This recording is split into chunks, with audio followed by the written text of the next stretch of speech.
చూస్తున్నారు కదా, ఈ చెట్టు పైన ఒక కాకి ఇరుక్కుపోయింది అండ్ బయటికి రాలేకుండా మాంజాలు ఇరుక్కుపోయి కొట్టుకుంటుంది. మనము ఒక్క సెకండ్ పాజ్ చేస్తే ఈ స్ట్రెచ్ పైనే ఆల్మోస్ట్ ఎయిట్ కైట్స్ ఒకటే ఒక సైడ్, అది కూడా 8 కైట్స్ ఒక సైడ్లో ఉన్నాయి. ఈ పెద్ద చెట్టు పైన మొత్తం చూసుకుంటే ఆల్మోస్ట్ 20 కైట్స్ ఉన్నాయి ఈ ఒక్క చెట్టు పైన. క్రోస్ కానివ్వండి, పిజియన్స్ కానివ్వండి, ఏ టైప్ ఆఫ్ బర్డ్ అయినా చెట్లే వాటికి ఇల్లులు. ఆల్రెడీ మనం చెట్లన్నీ కొట్టేస్తున్నాం. ఉన్న కొద్ది చెట్ల పైన కూడా ఇలా కైట్స్ మాంజా ఉంటే అవి ఎలా బతుకుతాయి అసలు? మా లాంటి ఆర్గనైజేషన్స్ చాలా వరకు కష్టపడి వాటిని మాంజాలోంచి కాపాడడానికి ట్రై చేస్తుంటే ఇంకా నైలాన్ మాంజాస్, ఇంకా సింథటిక్ మాంజాస్ మ్యానుఫ్యాక్చర్ చేసి, అది కూడా ఇండియాలోనే మ్యానుఫ్యాక్చర్ చేసి మరీ అమ్ముతున్నారు.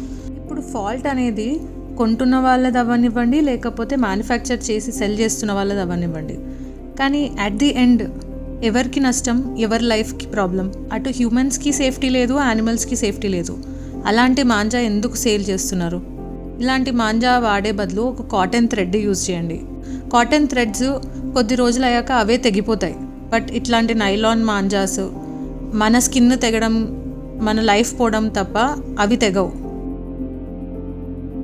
ఈ పర్టికులర్ రెస్క్యూలో మాతో మా వాలంటీర్ శివ జాయిన్ అయ్యాడండి. శివాకి ఆల్రెడీ ఎక్స్పీరియన్స్ ఉంది ఇలా చెట్లు ఎక్కడంలో. ఇక్కడ ఈ సిచ్యువేషన్లో సపోజ్ ఆ కాలర్స్ కనుక ఆ క్రోని చెట్టు మీద చూడకపోయి ఉండుంటే దాని పరిస్థితి ఏమై ఉండేది? అలానే ఎగరడానికి ట్రై చేస్తూ అది అలానే లైఫ్ పోయేద్దాంది.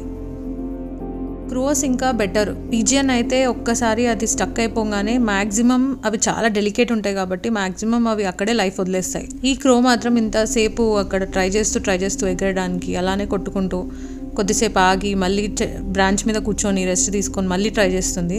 మీరు వీడియోలో చూడొచ్చు అది ఎట్లా కొట్టుకుంటుంది అనేది. ఒక్కరోజు ఆ ఎంజాయ్మెంట్ అనుకొని ఏదైతే మాంజాస్ యూజ్ చేస్తారో, నైలాన్ మాంజాస్, దానివల్ల ఇంత ఇంపాక్ట్, ఇన్ని లైఫ్స్ కష్టపడుతున్నాయి చూడండి.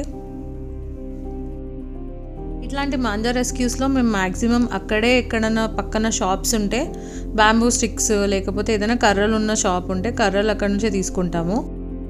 మీకు రెస్క్యూ చూడడానికి చాలా సింపుల్గా కనిపించవచ్చు, ఈజీ అనిపించవచ్చు, కానీ చాలా కష్టం ఉంటుంది. అక్కడ పొజిషన్లో, అక్కడ చెట్టు ఎక్కి ఆ పొజిషన్లో నించొని మళ్ళీ ఆ కట్ట బరువు ఉన్నా కానీ పట్టుకొని అలానే ఉండి ట్రై చేయడం అనేది చాలా కష్టం. సో అంత ఎఫర్ట్స్ పెట్టి మేము చేసేది ఆ లైఫ్ సేవ్ చేయడానికి మాత్రమే. ఇంత ట్రై చేసి ఆ క్రోని మేము సేవ్ చేయగలిగాము. లాస్ట్కి ఆ స్ట్రింగ్ మేము కట్ చేశాక చూడండి అది ఎంత మంచిగా ఎగిరిపోతుందో. ఇలా బర్డ్స్ మనకి ఆకాశంలో స్వేచ్ఛగా ఎగురుతుంటే బాగుంటుందండి. ఇలా కైట్స్లో, మాంజాలో చిక్కుకొని చెట్లపైన ఇరుక్కొని అలా కొట్టుకుంటుంటే కాదు. ఈ పర్టికులర్ క్రోన్ అయితే మేము రెస్క్యూ చేయగలిగాము. బట్ ఇలా చాలా సఫర్ అవుతున్నాయి. మీరు కూడా ఏదైనా బర్డ్స్ ఇలా చెట్లపైన స్ట్రక్ అయిపోయి ఉంటే దయచేసి మా లాంటి ఆర్గనైజేషన్స్కి రీచ్ అవుట్ అవ్వండి.